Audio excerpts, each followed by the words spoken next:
Afternoon, how's your Saturday going? I hope you're having a good time, hope things are good. Just had a fairly young couple pop along and have a little look at my Volvo. They're trying to work out if they want an 850 or a 940, so gave them a little test drive, and it's good to see that younger people are wanting to buy older Volvos, so that's great.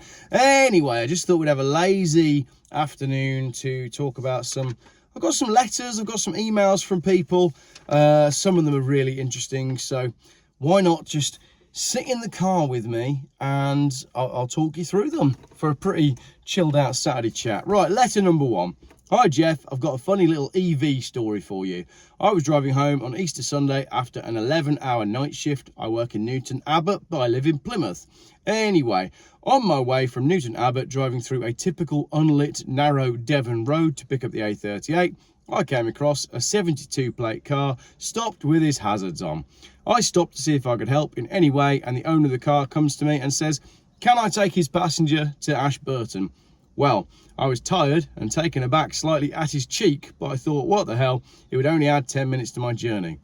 The guy gets in, and it turns out the car was an electric car being used as a taxi. It had run out of charge in the middle of nowhere, very poor phone signal and no lights. Pitch black, as it was just past 5:30 in the morning. I took him home, and he didn't even give me any money for doing the taxi's work. Keep up the good work, Geoff. Ridiculous. I just feel like an electric taxi is the dumbest thing, and you'll see that if you watch my video that's going out, I think on Sunday night, when I chat to two Welsh taxi drivers. Another one, just saw your video with John Hamer. Interesting parts about the Titanic. I had a lengthy chat with the author of the conspiracy around two ships. The thing he told me that was interesting was the fact that we had the largest navy in the world at the time, all supplied with the latest radio equipment. There must have been many Royal Navy ships in the mid-Atlantic that night, and yet no one replied or went to their aid. Not one British Navy ship participated in the recovery of the bodies, mostly British citizens, 3 days later. This was carried out by privately owned ships. I know that the author asked for this information and was refused under the Classified Act. As far as I know, he's still waiting for the information. No one has asked this question. Until he told me about it, I didn't think about it either. Where was the Royal Navy that night? There were some questions for John about the Titanic thing. A few people in the comments were raising issues with the idea that White Star Line had upped the insurance and a few other bits about the Titanic thing. And I'd advise you to take it up with John. His email address is in the comments, why not, and see what he says. And I think it'd be really good to get John back on the channel to talk about some of those subjects. Letter number 3. I've been working on a big solar farm and we're doing the switchgear from near Adelaide. The panels are from China and are shite. 1 year old farm, as big as Harborne and Edgbaston put together. They had 10 40-foot containers full of scrap panels less than a year old. The failure rate is off the charts. It's total BS, mate. Excellent. Letter number 5. Hi, Geoff. I have got the hat trick. That means he's watched all 3 of the videos that I put up the other night. I am long since retired, so I'm only making assumptions here. But as to your comments about solar panels being made by slave labour, I now look around and see working people sleeping in cars and tents, or maybe just in a closed shop door. I do wonder if we lower paid workers in the West are any better off than slaves making solar panels in China, especially when you factor in the state of our healthcare system, etc. Somehow, I don't think we're much better than them, as at least they don't get any bills or fines, etc. I like the point that we are all essentially wage slaves. Everybody is, even myself as an YouTuber. Like if I stop making videos, then it all stops. So we're all slaves to it in different ways. But I don't agree with a lot of another guy emailed me saying something very similar, saying, Geoff, I work in a steel factory, and if I work out how much I get per item, then I'm basically a slave. Just like, I don't think the comparison is okay. It's not okay to compare our life in Britain. For most people, it's not okay to compare it to what's going on with the solar panel making people in China. We are actually talking about people that have been forcibly removed from where they live and are locked in factories, forced to produce this stuff. And the gentleman that I had a long email conversation with said to me that the barbed wire was there to stop them from stealing things from the factory. No, it's not. The barbed wire is not there to stop them stealing. So yeah, we are all wage slaves, and we have to do our bit to try and not just keep feeding the system. Get outside and get some sunshine, he says, making a video on a Saturday afternoon. What am I doing?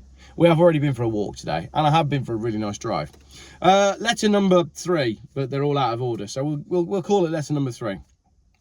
Hi Geoff, I've done offshore work, drilling holes in cable trays, 80 foot off the deck, 160 foot from sea level, up a mast, in high winds. It's loads of fun. A vegan menu on an oil rig. The lads would be on the first chopper off. Have you seen a flare boom in action? It's like a dragon on steroids. Green oil rigs are as possible as the mainstream media telling the truth. Don't forget too, these things need to be attached to the ground. There's a huge solar farm near me. What do you bolt the solar panels and wind turbines down to? Concrete slabs.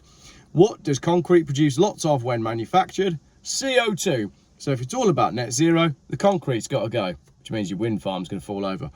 As a side note, solar panels need to be cleaned every 6 to 8 weeks as they lose 30% of their efficiency. That's a really good point. I've never seen anyone on the roof of their house cleaning their solar panels. So if you have solar panels, how often do you clean them? Letter number 4. My solar panels, the cheapest I could get and probably made by Uyghurs, don't care, mounted cheaply, vertically, you'd be surprised, will pay for themselves in a couple of years and go in the tip at the end of life. They have nothing to do with saving the planet. It's a wholly economic decision. And it would be very easy for me to reply and say, Andy, you are a terrible person. But my reply said, thanks for that. There's nothing wrong with that. That's capitalism. And that's the sad truth. Letter number 5.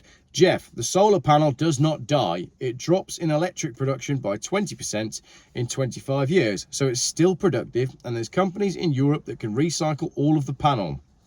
Thank you for that. But I'd imagine they ain't going to take your solar panel on for free.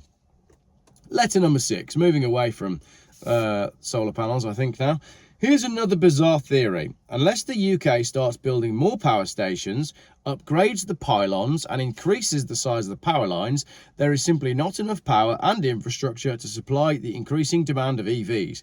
The government are aware of this, so how do they get the UK to use less electric? Let's put the prices up. Hence the UK uses less electric in their homes and offices, allowing the power draw of the increasing EV demand. We should all just turn on our house lights, kettles, showers and heating on at the same time and overload and melt the substations. I quite like that idea. But the simple answer is they're not interested in moving all of us to electric cars. They're interested in moving a lot of the people to electric cars, and they'd quite like the rest of us just to die, basically. Letter number 7. Geoff, I saw your video with John Hamer. It was good you mentioned the subject of food, water, health. I mentioned just how crap the food is that people are eating, and they really don't get it. They clearly think I am a freak. I've written many letters over the years to various food sellers, manufacturers and standards organisations and had some appalling replies. I've got one ongoing at the moment with Waitrose, the supermarket that portrays themselves as being better for the planet and better for farming with better growing practices, and yet they will not answer my questions about coatings on their fruit and veg. They initially started to correspond, but now I write every week or so, and they keep saying they are waiting to hear from the relevant department. My last 2 emails have been totally ignored, and this is the way all my inquiries end.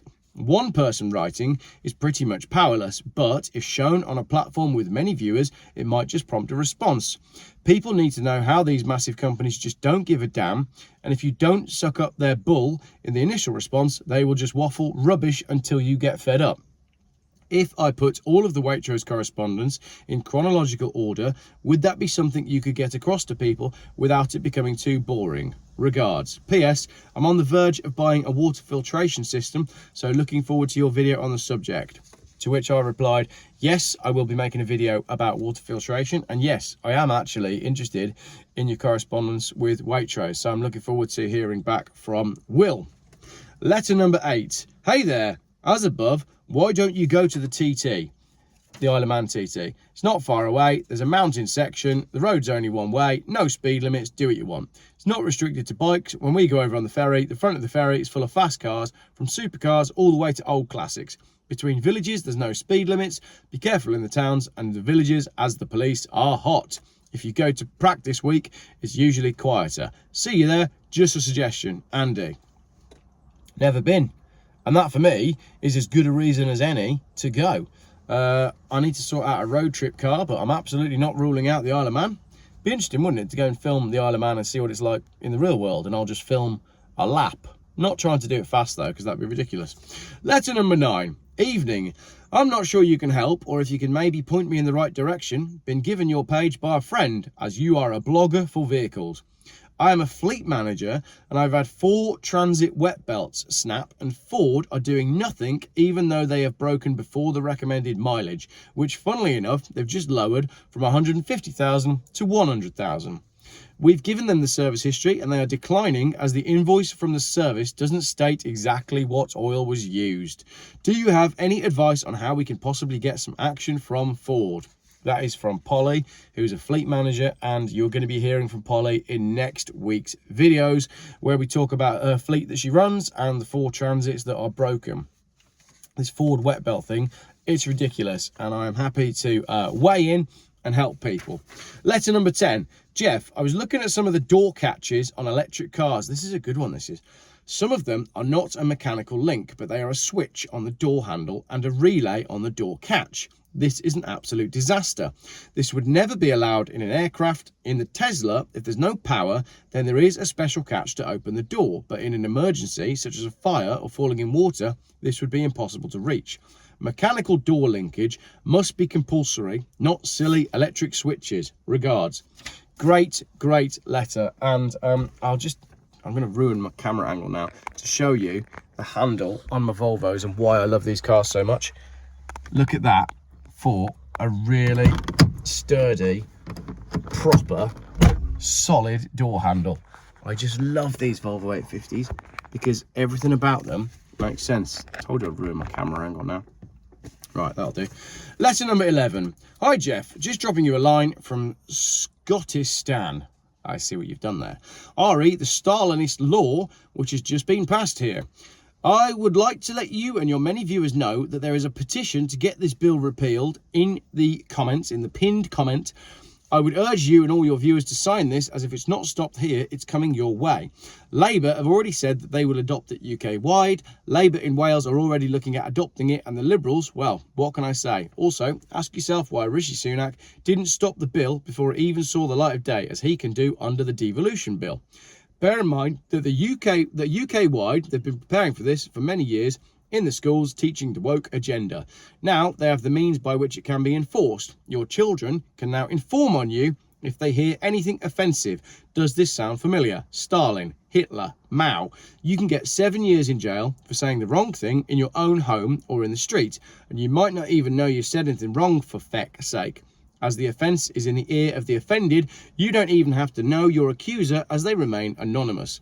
Even if you are not prosecuted, your name still goes on the list as a non-prosecuted hate crime, which the police can disclose to future employers and could also potentially affect entry to countries like America.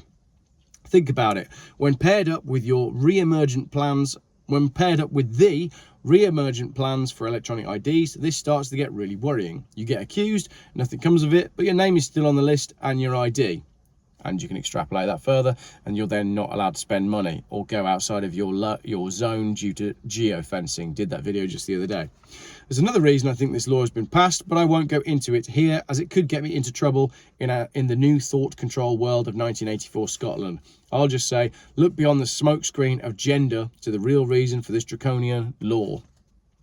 Yeah, basically. I agree with everything that's been said there, and what's going on in Scotland is beyond shocking. You've got Hamza Yusuf, who, as far as I can tell, is just another Sadiq Khan. I just feel like these people hate traditional white British culture. Can I say that? They hate everything about our life. Yeah, you're not going to say any more about it. Letter number 12.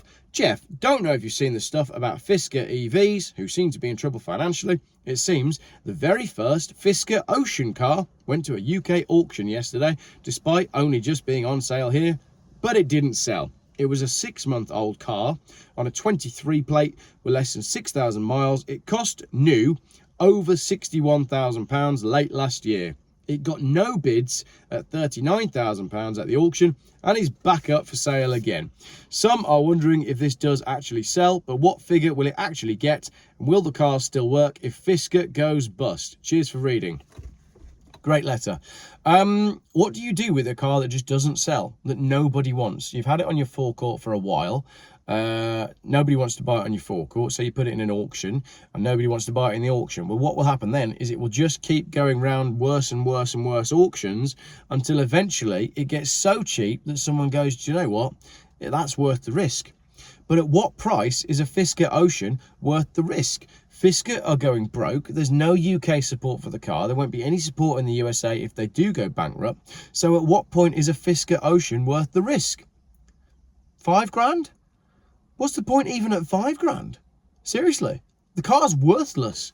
Hello, Geoff. Letter number 13. Hello, Geoff. Hope you're doing well. I'm a regular viewer of Geoff Buys Cars as a petrolhead myself, and I enjoy much of your content. I don't buy into every conspiracy theory you cover, but I definitely feel that the world is heading in a dangerous direction. Anyhow, I watched this video earlier and I thought it was something that you might be interested in covering on your channel too. It fits in with a lot of what we're concerned about.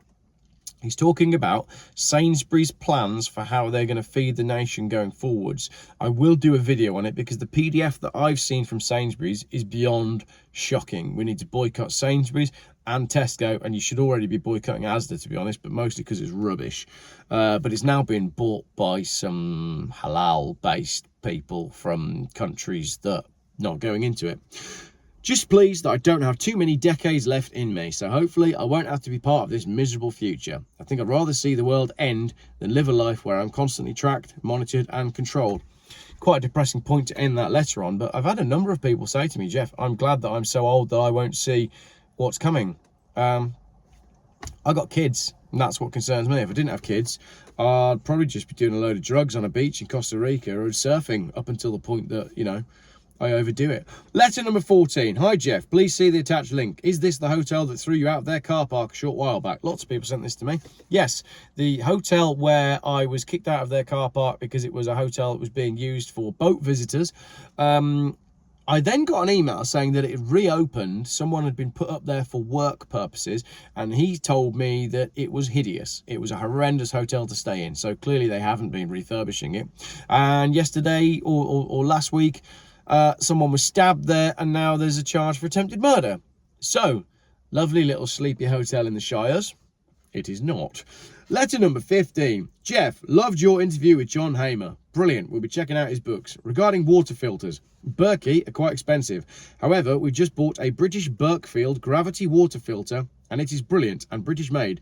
And a bonus is half the price of the Berkey. Definitely recommend a bargain for the price, and the water tastes of nothing. It's bloody amazing. Take care. As I said, we've just installed a countertop water filter. I don't know what it is. My wife's arranged it all. If you want me to do a video on it, then let me know. And if you have a water filter in your house, also email me and let me know, because then we can maybe do some comparisons and recommend some products to people.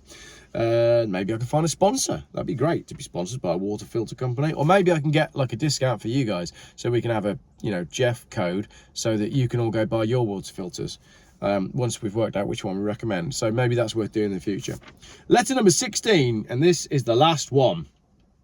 Dear Geoff, we look forward to welcoming you to our second Insights Day at the HVCA Heritage Matters 2 event. This is the Historic Club Vehicle Association, the beardy tweedy people that I talked about in my video the other day. This promises to be a very exciting and informative event covering a number of pertinent topics. Attached are your joining instructions and agenda. Regards, Shan Stokes, Operations Manager. Shan, I am willing to get involved with the Historic Vehicle and Club Association, beardy, tweedy, Jaguar, Allard driving old men or rich young people that are into motorsport. But first I need you to prove to me that it isn't just tweedy, beardy old men with a lot of money and Jaguars and Allards and young people that have been brought up in wealthy motoring families. If you can prove to me that it is actually a club for normal people that wishes to do positive things for normal motorists, not just beardy people that own tweed jackets and Allards, then let me know. But until then, I don't think I'll be attending your event. Do let me know how it goes. I'll just keep doing what I'm doing. Also, I think I'm away on that day doing Benidorm or bust in a Volvo 850 estate. So that's it. That is my roundup of letters that I've been sent. I've still got my Volvo 850 T5. Should we have a quick fleet update while we're here? Volvo 850 T5 Saloon, here with me now, currently for sale on Facebook Marketplace, but I don't really want to sell it all that much. Volvo 850 TDI, going to be going back on the road in the next 2 weeks. Renault 11, I'm in the process of swapping it for an Audi TT. Renault 10, still got it. Did have a viewer on it yesterday, but I don't think he's contacted me, so I suspect he doesn't want to buy it. What else do I own? Volvo 850 race car, the one I use for the track day. So I think at the minute I own 5 cars. Is that right? I sold the BMW X5. The Chrysler PT Cruiser has gone. The other Volvo 850 estate car that I got from Tony Goodman has gone. So yeah, I just own these 5. Coming up next, a 417,000 mile Renault 19 diesel. Yeah, I know. I'm on a bit of a run of Renaults and Volvos with the old BMW thrown in.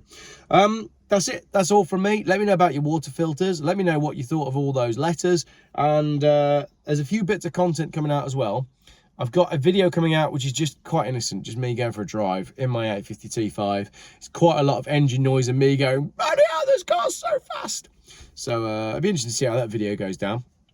And then for Sunday night's podcast, we have a chat with the 2 gentlemen that came to collect the Tony Goodman Volvo, and they are taxi drivers. So there's lots of chat about what is going on in the world of taxis. But that's it. It's got very hot inside the Volvo on this nice Saturday afternoon. I'm going to go and have a very large glass of filtered water from my water filter system that I don't know the name of. So if you want to know more about water filters, let me know in the comments, and all of that will be coming up soon. Enjoy the rest of your weekend.